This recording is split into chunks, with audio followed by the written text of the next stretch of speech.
Well, good afternoon.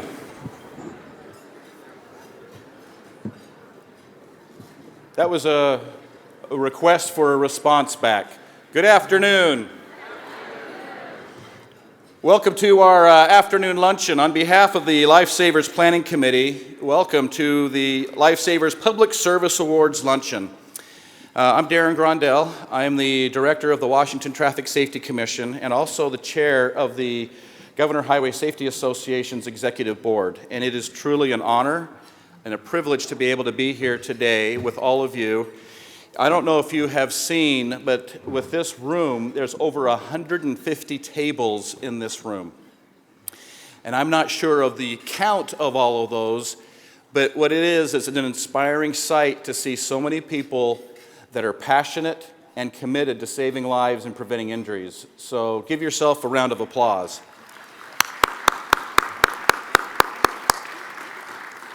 As you know, there's a lot of work that goes into these conferences, and with the Lifesavers Conference, it wouldn't be possible if we didn't have the financial support and all of those from all of our sponsors. The sponsors have the special tables up here and reserved, and we really appreciate their engagement and their sponsorship. So if we could give them a round of applause as well for all the work that they do to make these conferences possible. Today, following the lunch, we'll start around 10 after 1, is we will hear from Deputy Administrator Heidi King from the National Highway Traffic Safety Administration, and then we'll have the award ceremony. So for now, enjoy your lunch, network, and we'll be back with you in just a few minutes. All right, let's get ready for the next portion of our program. How was your lunch? Was it outstanding? Yes? Thank you to the hotel and for all the servers for getting so many plates out. I have 10 kids, and so I know what it's like to feed a large family. But I looked out there and I'm like, man, this is way beyond my capacity to feed a family. So even though my family will probably be much like this in time to come. So we appreciate the patience. We know that there'll be some clattering of plates and forks and that, but we want to continue on with the program. As the chair of the Governor's Highway Safety Association, we represent all 50 states and the territories and referred to as our state highway safety offices. And in that position, and as highway safety leaders, we have many of the directors that are here in the audience, and I hope that you know who your state highway safety office leader is in your state. If you do not, please reach out to them. You can reach out to me and we can help you connect with them because they can be a tremendous resource for data, for grants, and for a lot of other things. And the reason I bring this up is because our state highway safety offices are mandated by federal law under the Highway Safety Act of 1966. And we get our funding portions all come from the National Highway Traffic Safety Administration, even private grants and foundations, so that we can help to support programs around the country to save lives. And I just use that as a little bit of as a foundation because we have a tremendous working relationship with the National Highway Traffic Safety Administration. And over the last 2 years, we've had a deputy administrator, Heidi King, who's going to be our next speaker and want to introduce her. And just the great partner that we have with her, the passion that she has. She threatened me that she was going to pull all of my funding if I read her bio. And that's about, $14, $15 million. And I said, I won't read it. But what's really important, and one thing I'd like you to know about her, is she does come from a public safety background, but she likes to speak from the heart. Not prepared speeches. She doesn't like to have all the credentials and all that stuff read, because really what this is about is your passion, about your commitment to your cause, and making a difference. So with that, and without any further ado, I'd like to now introduce Deputy Administrator Heidi King.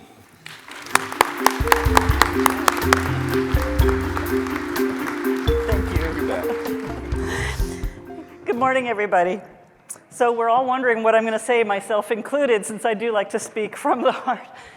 Darren, thank you very much for the welcome, thank you for the introduction, and thank you, more importantly, for your partnership and the inspiration I get from you in traffic safety. I want to thank the sponsors and the organizers of this very special event and all of you for being here at this conference and here today. Thanks to the awardees. This is an event that all of us cherish because of the inspiration we get from one another, the inspiration we can give to one another. You know, we use the word networking. That doesn't capture the magic that we create together here. So what I'd like to talk about, I'm going to tell a story, and then I'm going to tell you what's going on at NHTSA. So there you go. If you had a delicious lunch and you need to take a nap, you know what I'm going to do. Go ahead. So, about, let's see, I think 30 years ago now, it'd be 29 years ago, when I was in law enforcement, I had a child. And I remember, after my daughter was born, driving north on Highway 101 in California and passing a crash. This was on a curve. It was a highway, 6-lane highway, vehicle off the side of the road, and I immediately was ready to, pull over, to, dial 911, run down, to proceed with a rescue, assess, triage, hold head stabilization. And it occurred to me, I have a baby in the back seat, in a car seat. Not a car seat that's as good as the ones we have now, but that's another speech for another day. And it occurred to me, and it stays with me still, that something I cared about so much, which is hands-on helping in the field, driving traffic safety, I was not that day able to do in the way that I wanted to. I was responsible for this young person in the back seat. So, as you know, the best decision I had to make was to pull over, dial 911, make sure I gave the most accurate information I could to make sure that rescuers arrived, and then proceed. Just struggling with that, and it sits with me still. You ask, Heidi, why do you tell us this story? This seems irrelevant. And I'll tell you why. Because now I sit in a headquarters building in Washington, unable to be in the field, working a crash, helping you in the way that I would like to. I have to help in a different way. I have to help by leading NHTSA, helping our resources, the research we do, and the information we provide as a federal agency be as effective as it possibly can be for you in the field, in your communities, to save lives. So this conference means a great deal to me because this is my opportunity. It's the opportunity of my colleagues from NHTSA, many of whom are sitting here, to be with you to the best of our abilities in supporting our shared mission of saving lives. So thank you for that. Partnership and the inspiration we get from one another is what we're doing here. And good partners communicate. So I'm going to take a few minutes to tell you about what we're doing at NHTSA, and I'm going to talk to you about some things that we normally don't talk about at this conference, but that are important for traffic safety, and I think you should know. We'll take a little tour of NHTSA and talk about some of those activities that normally don't get raised at this conference. So bear with me. They're all very important because the more we can learn what's happening in traffic safety, the more we can protect our communities and be inspired and leverage safety for one another. I'm going to start on NHTSA's 5th floor. The 5th floor is where National Center for Statistical Analysis sits. Some of you have heard of this. We call it NCSA. That's where the data collection at NHTSA happens. You're like, data, great. Well, let me tell you, I have never worked with a finer set of committed professionals who are so committed to making sure we get timely, accurate data to inform the programs that we develop to roll out to you to drive traffic safety. Some of the innovations in NCSA in recent months have included, this was a conversation I've had with Darren actually, expanding the collection of FARS data to include additional drugs and concentration information so that we have more accurate information on which to make assessments or to develop policies with respect to drug-impaired driving. If you haven't already become a regular reader of Traffic Safety Facts, the series of plain English but statistically rigorous publications produced by NHTSA, I recommend you do so. They are outstanding. This week, releasing publications on older drivers and on fatalities and crashes by vehicle type. At NHTSA, as in most of your programs, we have to start with the data because we want to be doing good. And in our passion to help, we don't want to be taking wrong steps. We have to be data and science-based. I'll step down now to the 4th floor and visit with another part of NHTSA and share that with you. Something this group doesn't hear about too often, our Vehicle Safety Research Group. We have an entire team, about 60 professionals who are largely trained in engineers. These are the folks that you should care about because they are the ones that help support and develop with industry technologies like automatic emergency braking, which the data now shows is reducing collisions and may be particularly effective to prevent secondary crashes. They work on many of you will see now blind spot warnings and lane centering, advanced technologies. These can be very complicated technologies. They're complicated when we encounter them in a crash. I remember when battery electric vehicles came out, and now we're looking at the fire management with battery electrics. Self-driving cars, the technologies that go into building a self-driving car, something that EMS, rescuers, law enforcement is struggling with. What happens if it happens? How do we do a rescue on a self-driving car?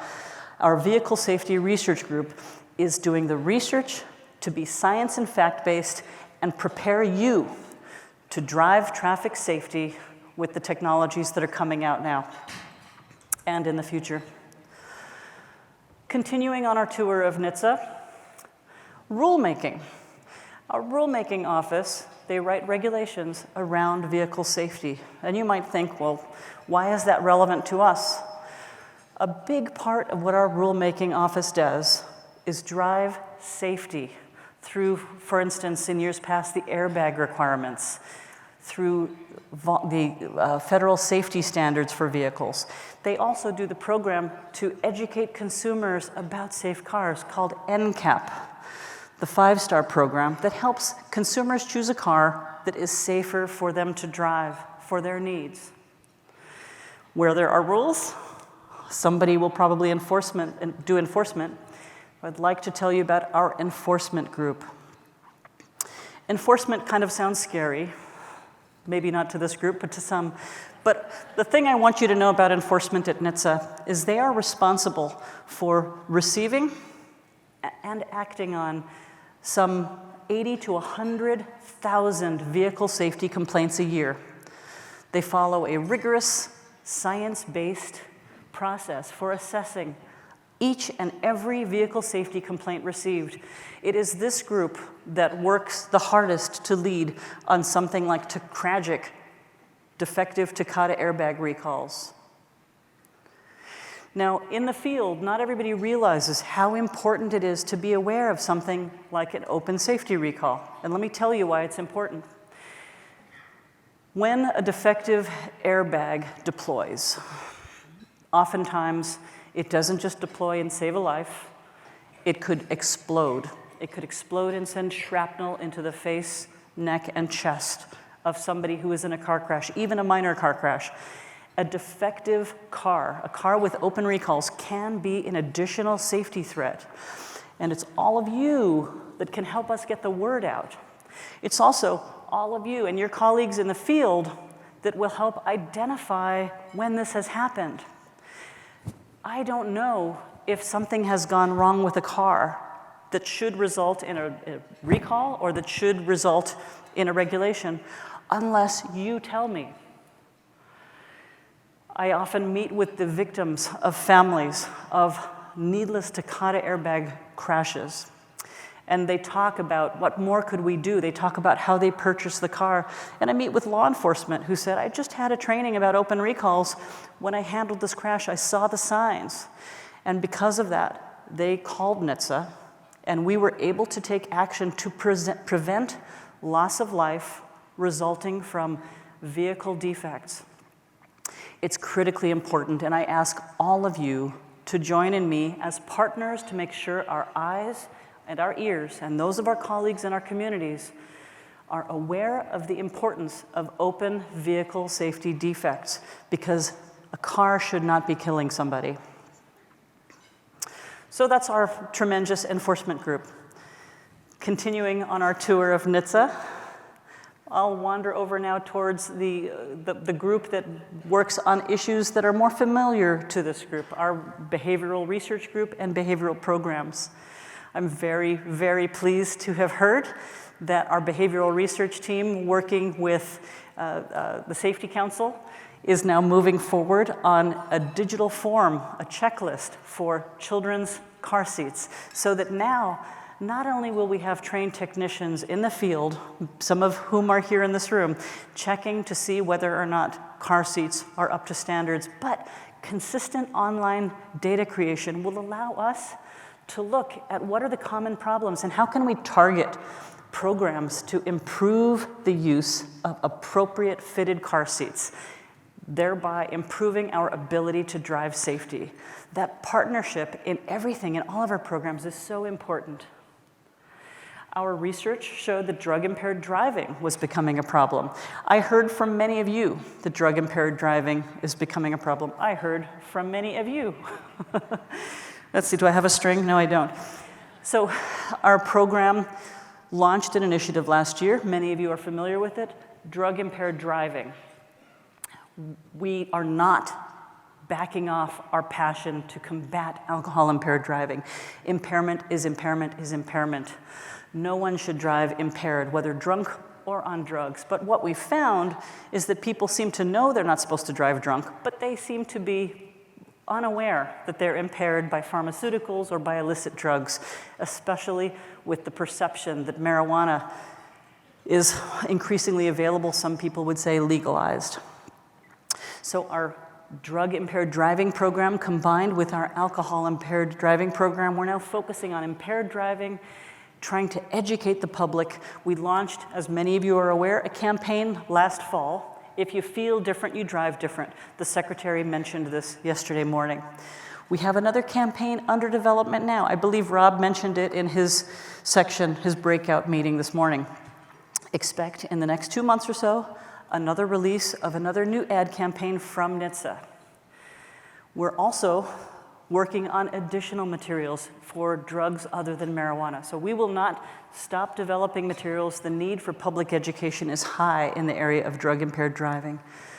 But we will continue to press on drunk driving because still more than 10,000 deaths per year from alcohol-impaired drivers.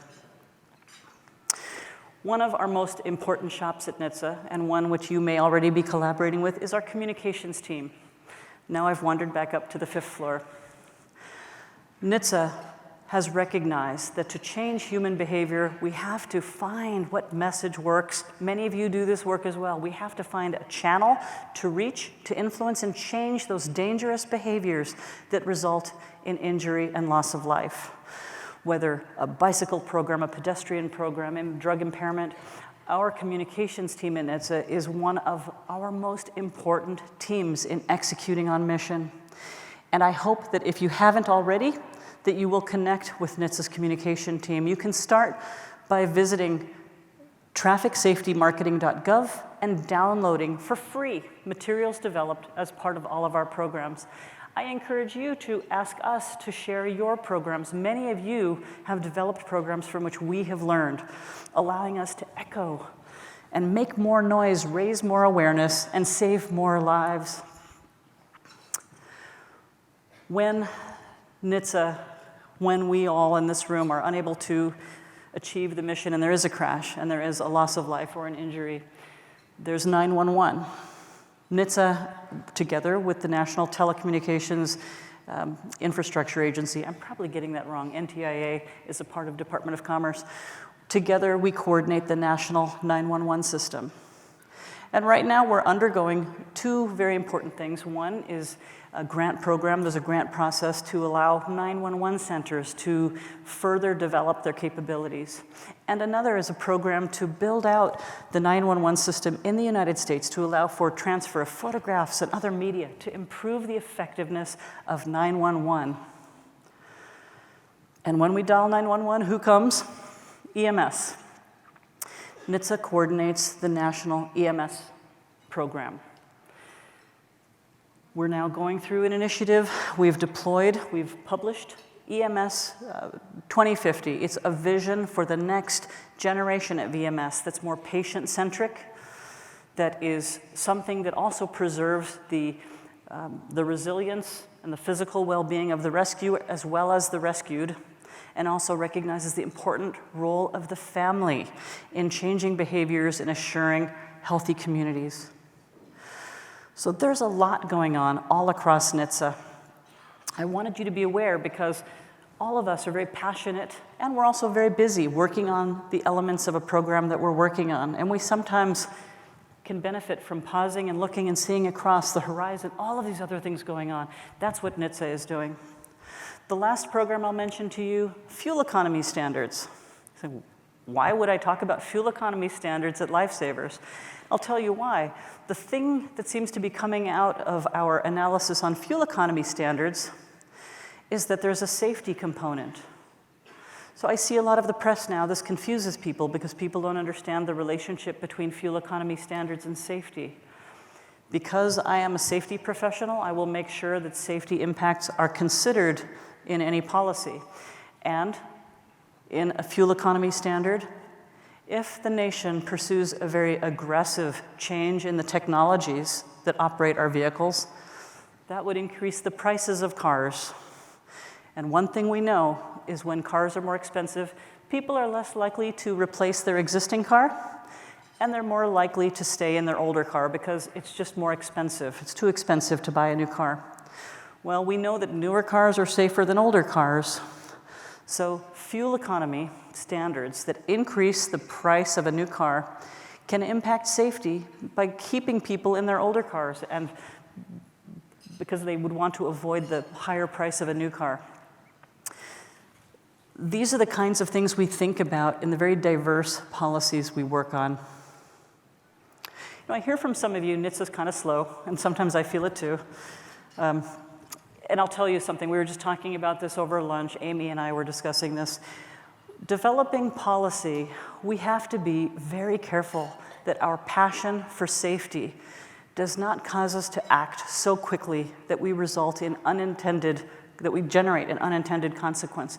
We need to make sure that our policies are thoughtful, that they're based in science, that they're based in data and research, so that in our passion to save lives, we don't take an action without considering the potential unintended consequences and the potential harm that might be caused from haste. So we try very hard. Again, I started with NCSA, data, statistics, and science. We have behavioral research. We have vehicle safety research.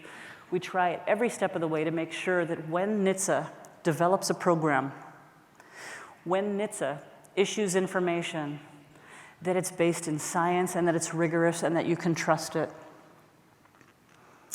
So that's what's going on at NHTSA. I wanted all of you to be aware because as your partner, as someone who can't be in the field with you every day, someone who wants to be in your community, but I'm responsible in Washington, I want you to know what I am doing, what Brian is doing, what Rob and Katie are doing, and Jamie, what Beth is doing, what all of the NHTSA team are doing to support you wherever you are, whatever your area of focus, whether it's bicyclists, whether it's impairment, whether it's car seats.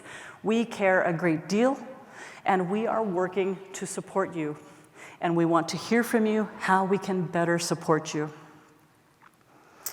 The other great benefit of being here today at this fantastic conference, being inspired from you, hearing from you, is we get to cherish one another, thank and reward those who have been extraordinary. So it is my great honor now to introduce Brian Barnard. Brian has a formal bio on the website. But Brian is extraordinary in that he, like me, like the others at NHTSA, shares the passion for our mission. He is always there 24/7. He is always thoughtful about making sure that you are considered and that our communications are strong. He's an expert at making sure that we retain the trust and an open dialogue with our stakeholders in Congress.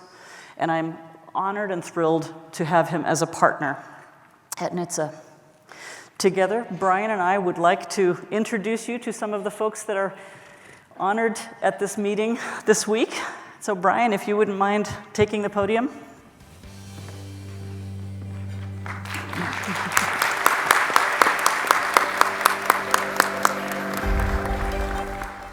Thanks so much, Heidi. I think I'll also just take a quick moment to, after Heidi encapsulated all the different research areas we have at NHTSA, we are hiring, and I know there are traffic safety scholars here too, so I'll just try to connect the dots for everybody and hopefully get some new recruits out of it as well. I'm going to start with the awards, and thank you again for the opportunity to address you. From NHTSA's Region 1, we have Howard Hedegaard. Mr. Hedegaard has worked as a New Hampshire highway safety specialist in the Injury Prevention Center for 9 years.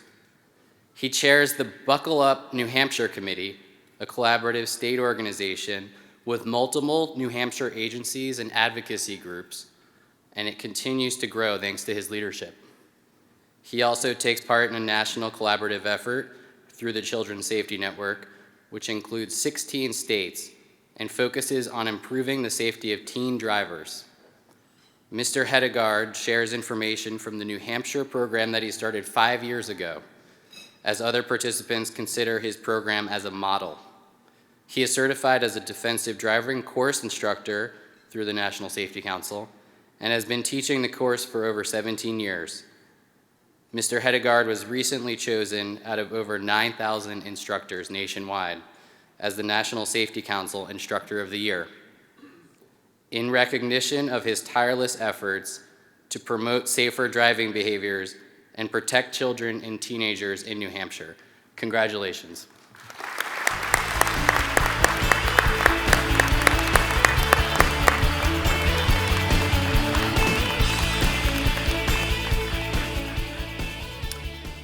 Next up, from NHTSA's Region 2, Chief Anthony Parenti.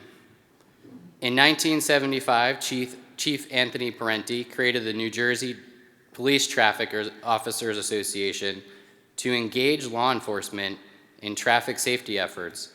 It remains the only statewide law enforcement association in the United States dedicated exclusively to traffic safety. Now in his 80s and retired, Chief Parenti continues to serve the association as its executive director as a volunteer. To this day, the association keeps New Jersey police officers unified, informed, and focused on reducing crashes, which is no small feat given the competing demands that modern law enforcement face. In recognition of his work establishing the New Jersey Police Traffic Officers Association and a career dedicated to traffic safety, congratulations. And accepting on his behalf is Mike Norris.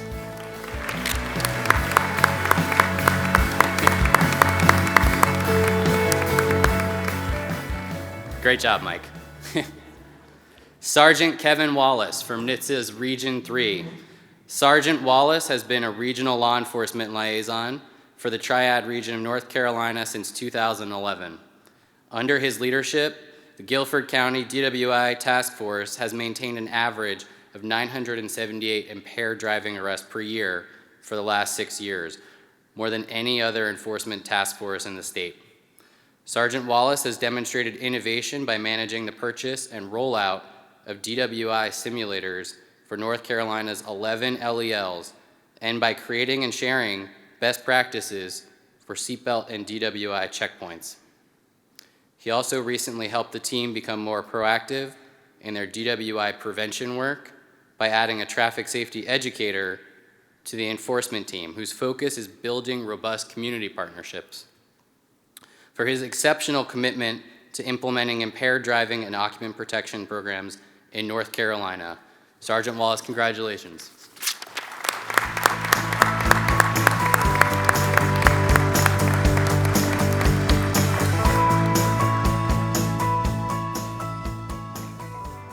From NHTSA's Region 4, Lolita Hill. Lolita has dedicated over 30 years to actively engaging community-wide efforts in Jacksonville, Florida, to provide outreach to at-risk individuals. Through the community partnerships that she has established, Lolita gathers volunteers in the community to participate in DRE training and has provided space at her Jacksonville facility for officers to conduct their required DRE evaluations. Her organization sees subjects who are under a wide range of impairing drugs, thus allowing DRE candidates from across the globe to compete and complete the evaluation phase of their training in a shorter period. It is estimated that she has assisted DRE candidates in conducting approximately 7,000 evaluations. But more importantly, she has helped law enforcement personnel understand the social issues and impact of substance abuse on her organization's clients. In appreciation and recognition of her outstanding contributions and commitment to the Drug Evaluation and Classification Program, congratulations.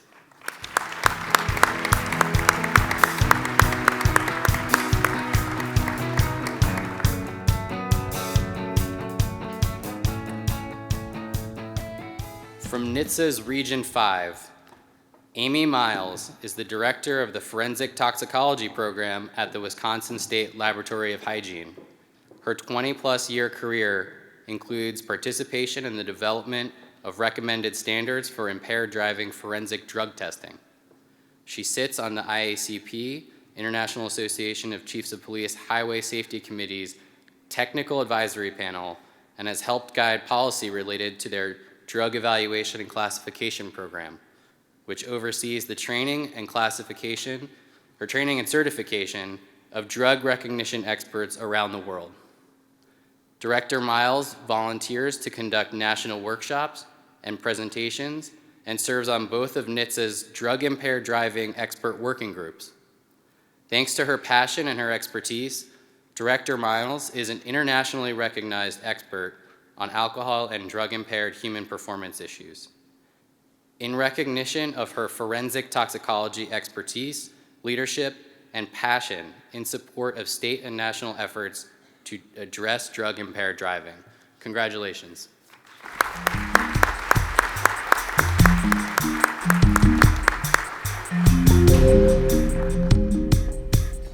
From NHTSA's Region 6, Robert Wunderlich. Robert Wunderlich is the director of the Center for Transportation Safety at Texas A&M's Transportation Institute. He leads the center's traffic safety research, policy analysis, education, and outreach programs. Recently, Robert made significant contributions to improve public understanding of the factors associated with traffic fatalities and injuries at the state and national levels. Many recognize his work as a researcher, where he led an analysis of the lives saved and return on investment for safety projects and programs in Texas. Mr. Wunderlich shines as a longtime supporter of traffic safety stakeholder work groups and teams such as Texas Statewide Pedestrian Safety Coalition, and despite his many other duties, he continues to work directly with the Texas DOT on the Texas Strategic Highway Safety Plan and champions solutions to emerging traffic safety issues. His passion for traffic safety is infectious, unparalleled, and to be celebrated. For his dedication to saving lives on our highways by championing data-driven traffic safety initiatives. Congratulations.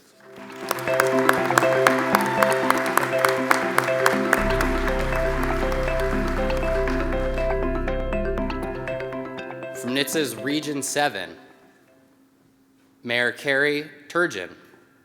Realizing the benefit of traffic safety in reducing social harm in her community, Mayor Turgeon of Jefferson City, Missouri, actively promotes several traffic safety initiatives, including the Coalition for Roadway Safety, the Central Region, where she helps coordinate and participates in media outreach events to support traffic safety issues. Buckle Up and Phone Down, drawing attention to and combating low seatbelt use and distracted driving by encouraging individuals and businesses to accept the challenge to buckle up and put their phones down while driving.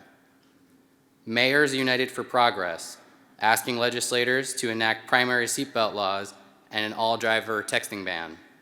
And the Hour program. This program promotes traffic safety initiatives in the workplace.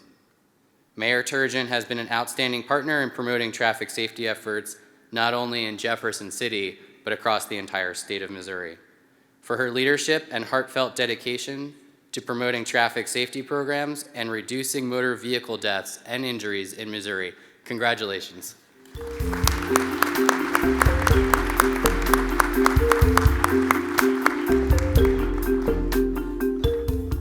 From NHTSA's Region 8, the Wyoming Attorney General's Office. Administrative license revocation is a key component of Wyoming's public policy response to reducing impaired driving. With help from the Wyoming DOT's driver services, the Wyoming Attorney General's Office discovered that a significant number of cases were being dismissed during ALR hearings or used for discovery. In response, the AG established an elite rotating team that reviews all administrative per se cases, provides technical assistance, and presents evidence at hearings to ensure license revocations are upheld. Before the program launched in 2015, the state reported a 7% hearing dismissal rate. In 2017, that rate dropped to 2%. The program has demonstrated success and shows that impaired driving prevention is a top priority for Wyoming. In recognition of their creation of a technical assistance team in support of administrative license revocation cases in Wyoming, congratulations. Accepting on behalf of the AG's office is Mike Kaler.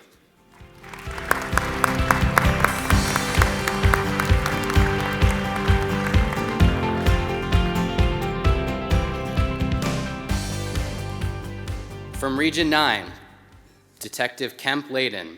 A 24-year veteran of the Phoenix Police Department, Detective Layden has participated in thousands of DUI investigations, including over 500 DRE cases. He is a phlebotomist and has conducted over 750 blood draws. He serves as the DRE, Standardized Field Sobriety Test, and phlebotomy coordinator, managing the training of more than 1,000 officers. He was selected by the Arizona Governor's Office of Highway Safety to travel to American Samoa to train local officers and help develop a drug-impaired driving program. Detective Layden recently participated in the Arizona Drug-Impaired Driving Session with NHTSA Deputy Administrator King and serves on the Arizona Governor's Office of Highway Safety's DWI Advisory Panel. He has been qualified by the Arizona Peace Officer Standards and Training Board as an impaired driving subject matter expert. For his commitment to impaired driving enforcement and inspiring other officers to save lives by removing impaired drivers from Arizona's roads. Congratulations.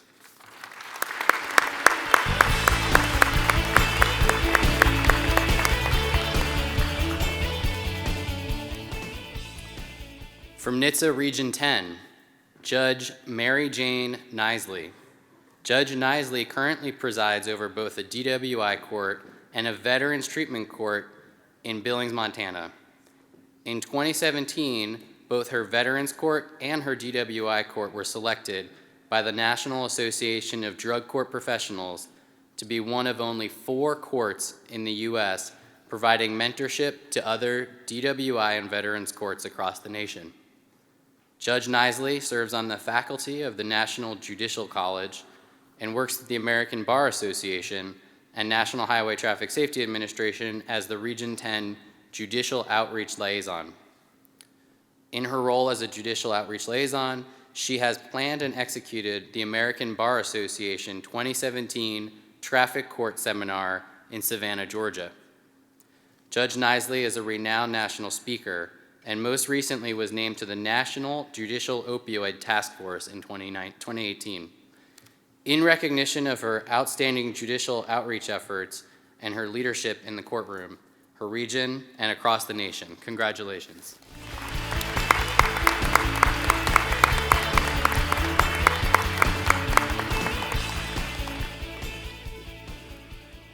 Finally, nominated on behalf of NHTSA's Office of Research and Program Development, Mark Stadola.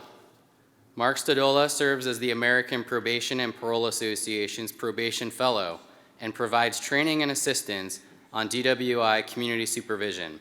He also participates in various highway safety and DWI committees, including the Traffic Injury Research Foundation DWI Working Group and NHTSA's State Criminal Justice Capacity Expert Working Group.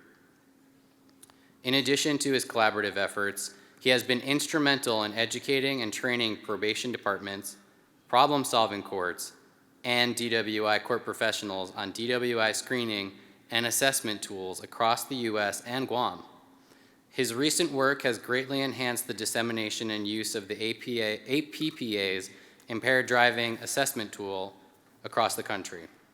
He has trained thousands of highway safety professionals over the course of his career, providing essential education and resources to probation professionals who supervise the highest risk DWI offenders.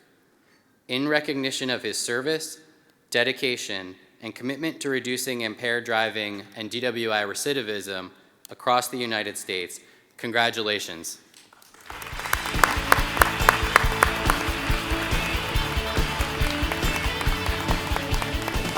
Please join me one last time in congratulating all of this year's awardees with one final round of applause.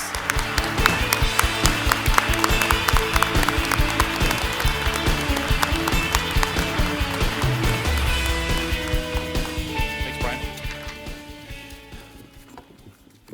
All right. Well, he took my line, so again, congratulations to all of our award winners.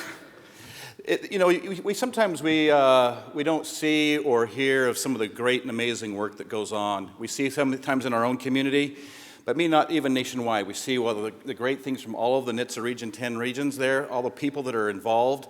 And not that all of you shouldn't be recognized, but it's just nice to see the different programs, the issues, and things that we're addressing. And even though at times we feel like we're facing a brick wall, I was telling someone today, sometimes we feel like we're facing a brick wall of change. And once in a while, we get one of those bricks to break, and we can get through and make changes in our communities. So thank you to all the award winners. Thank you to Deputy Administrator Heidi King, Brian Bernard for being up here and handling that. But I'd also would like to just take a second and say thank you to all of the Lifesaver Planning Committee members and all of those from the Kentucky Highway Office of Safety, or you know who I'm talking about. They're wearing those cool shirts.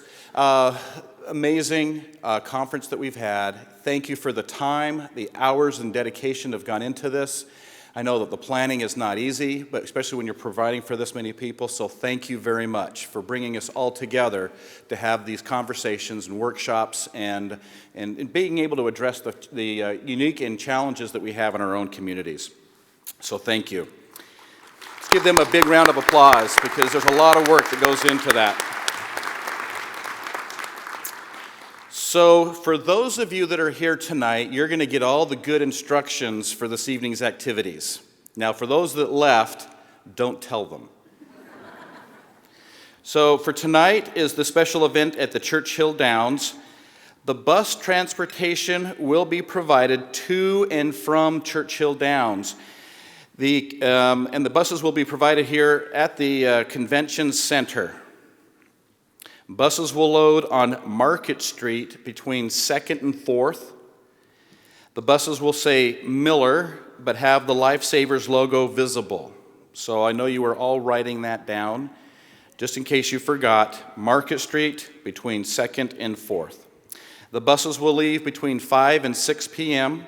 from the convention center and will return from Churchill Downs between 7:30 and 8:15. We look forward to seeing everyone who pre-registered for this event tonight. Don't forget to wear your badges, as this is your ticket into the event. And please, no ripped jeans or tank tops. If you do have your hats, I don't know how many of you all brought your derby hats, but please wear those. So enjoy the rest of the sessions this afternoon, and please remember to complete your workshop evaluations. And with that, thank you all and have a great day.